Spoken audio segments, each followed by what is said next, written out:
आप देख रहे हैं अल्फा डिफेंस हिंदी में आपका स्वागत है। आज के इस वीडियो में हम लोग बात करेंगे साउथ कोरियन नेवी के लिए बनाए जाने वाले एयरक्राफ्ट कैरियर के बारे में। इस वीडियो के दौरान हम लोग समझने की कोशिश करेंगे कि कैसे ये एयरक्राफ्ट कैरियर डिज़ाइन भारतीय नौसेना के लिए काफ़ी यूजफुल डिज़ाइन हो सकता है। आइए पहले समझते हैं इस एयरक्राफ्ट कैरियर के डिज़ाइन को और उसके बाद हम लोग डिटेल में बात करेंगे कि कैसे ये डिज़ाइन भारतीय नौसेना के कैरियर्स के लिए एक अच्छा रेफरेंस पॉइंट हो सकता है। अभी कुछ दिनों पहले साउथ कोरिया के बुसान शहर में एक डिफेंस एग्जीबिशन हुआ था और इस डिफेंस एग्जीबिशन का नाम था मैंडेक्स 2021। इस एग्जीबिशन के दौरान साउथ कोरियन नेवी के लिए बनाए जाने वाले नेक्स्ट जनरेशन एयरक्राफ्ट कैरियर यानी कि CVX के लिए 2 डिज़ाइन प्रेजेंट किए गए थे। इसमें पहला design Daewoo ship building and marine engineering का है, जिसको अभी आप अपनी स्क्रीन के ऊपर देख सकते हैं। ये डिज़ाइन DSME ने पहले भी एग्जिबिट किया था, लेकिन इस बार उनका डिज़ाइन थोड़ा ज़्यादा रिफाइंड है, लेकिन इसमें बहुत ज़्यादा चेंजेस नहीं है।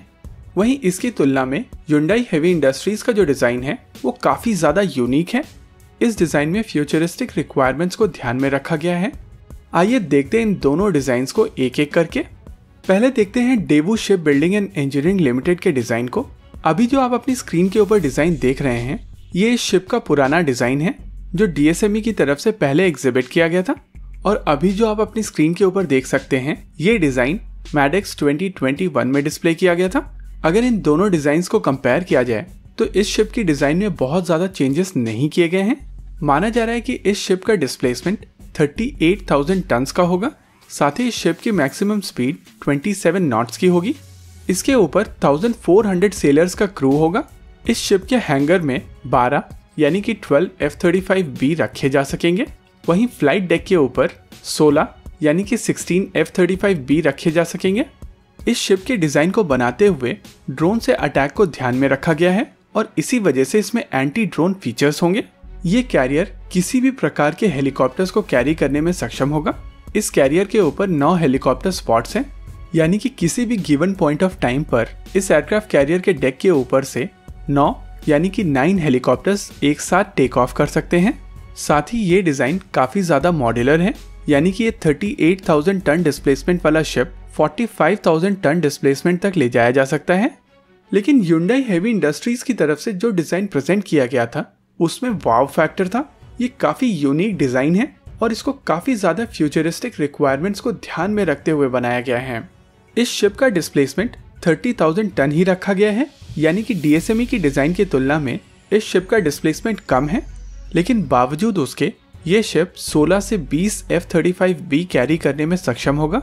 अगर इस शिप के डिज़ाइन को ध्यान से देखा जाए तो इसमें जो मेजर चेंज है वो इस शिप के विड्थ में है। इसका विड्थ लगभग 50% ज़्यादा है, लेकिन इस शिप की लेंथ को इंक्रीज किया गया है और इसी वजह से ये डिज़ाइन कंपैरेटिवली कम रेजिस्टेंस ऑफर करता है, जिसके कारण इस शिप की ओवरऑल स्पीड बढ़ जाती है।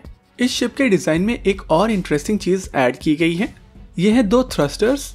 इस शिप के बो में 2 थ्रस्टर्स ऐड किए गए हैं और इस एडिशन के कारण इस शिप की मैन्यूवरेबिलिटी काफ़ी ज़्यादा बढ़ जाती है। लेकिन इस शिप में जो सबसे इंटरेस्टिंग चीज़ है वो है एक एडिशनल डेक। जैसा कि अभी आप अपनी स्क्रीन के ऊपर देख सकते हैं ये एक एडिशनल डेक है जिसको शिप के पीछे ऐड किया गया है और इस डेक के ऊपर से अनमैन्ड एरियल व्हीकल्स जो कि वर्टिकली टेक ऑफ कर सकते हैं उनको ऑपरेट किया जाएगा। इस डेक के नीचे की तरफ एक और छोटा डेक दिया गया है और इस छोटे डेक से अनमैन्ड सरफेस शिप और unmanned under water vehicles operate करेंगे। और इसी वजह से कहा जा रहा है कि ये जो डिज़ाइन है वो काफ़ी ज़्यादा फ्यूचरिस्टिक है। इस डिज़ाइन में unmanned aerial vehicle, unmanned under water vehicle और अनमैन्ड सरफेस शिप्स सभी प्रकार के कंपोनेंट्स को ध्यान में रखा गया है। ये अलग अलग प्रकार के अनमैन्ड सिस्टम्स CVX को मदरशिप की तरह ट्रीट करेंगे और यहाँ पे अलग अलग तरीके के अनमैन्ड सिस्टम्स इस मदरशिप के साथ में मिलकर एक फाइटिंग टीम बनाएंगे। और जिस तरीके का कॉन्सेप्ट आपके cats warrior, cats Hunter, cats alpha और कैट्स इन्फिनिटी हैं, कुछ उसी तरीके का कॉन्सेप्ट CVX की मदद से पानी के ऊपर और पानी के अंदर बनाया जा सकता है। और यही कारण है कि सभी नेवल आर्किटेक्ट ये कह रहे हैं कि Hyundai हेवी इंडस्ट्रीज का जो डिज़ाइन है वो ना ही केवल यूनिक डिज़ाइन है बल्कि काफ़ी ज़्यादा फ्यूचरिस्टिक है और आने वाले समय में इस तरीके के डिज़ाइन मैन मशीन टीमिंग की मदद से काफ़ी ज़्यादा कारगर होने वाले हैं। अगर साउथ कोरियन कैरियर के डिज़ाइन को आप ध्यान से समझते हैं तो ये डिज़ाइन इस समय काफ़ी ज़्यादा नेसेंट स्टेज पर है, यानी कि अभी साउथ कोरिया को इसके ऊपर काफ़ी ज़्यादा काम करना है। और ऐसे में अगर भारत साउथ कोरिया के साथ में कोलैबोरेट करता है तो इस तरीके के डिज़ाइन इनपुट्स भारत अपने एग्जिस्टिंग कैरियर और आने वाले फ्यूचरिस्टिक कैरियर जैसे कि INS विशाल के ऊपर भी यूज़ कर सकता है।